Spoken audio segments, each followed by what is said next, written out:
Dr. Ginevra, and welcome to day 5 of my 30 days of my fibro life. Today I'm going to be talking about what it means to be fibro fierce and why I've kind of chosen that term as my catchphrase that I'm hoping will catch on. Ever since I've been dealing with fibromyalgia, I've kind of been looking for the right term to express the strength that it requires to both deal with fibromyalgia on a daily basis and just kind of survive with it, but then also to fight it and to try to find ways to feel better, even in the middle of sometimes feeling pretty terrible. So one of the first things I tried was the concept of, we're wearing a 200-pound backpack that's invisible, only we can see it and other people with fibromyalgia can see it. And that kind of works, but it's not really very catchy or easy to use in a sentence.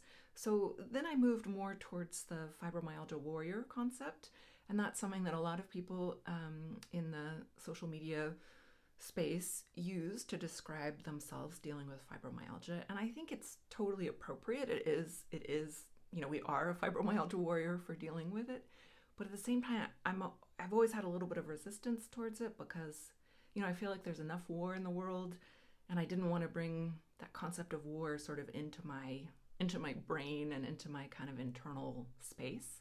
So I've kind of been looking for that right term, and then I found it in the strangest of places. I found it while watching RuPaul's Drag Race with my kiddo.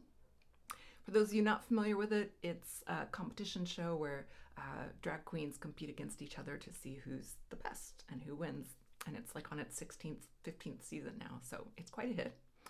But on that show, queens, they describe themselves, they call themselves fierce when they're feeling bold and brave and beautiful and powerful.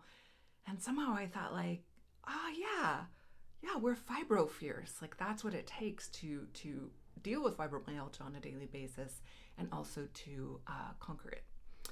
And then as I was thinking about my fibro hero, who's Frida Kahlo, I thought, she was a very fierce woman. She dealt with chronic spinal pain and fibromyalgia through most of her adult life.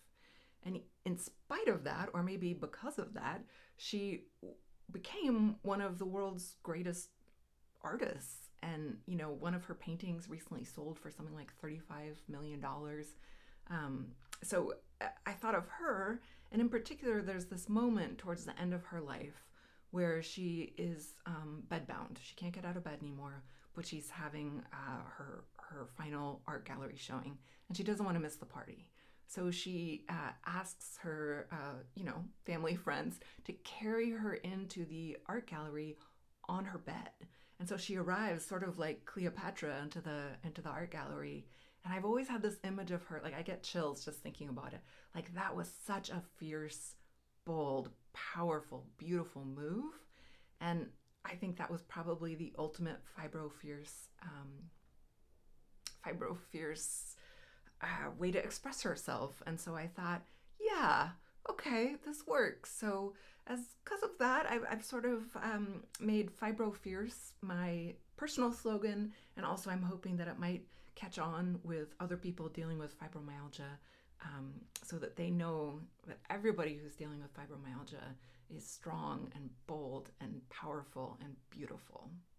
So with that, hope to see you next time in my next video, and stay fierce.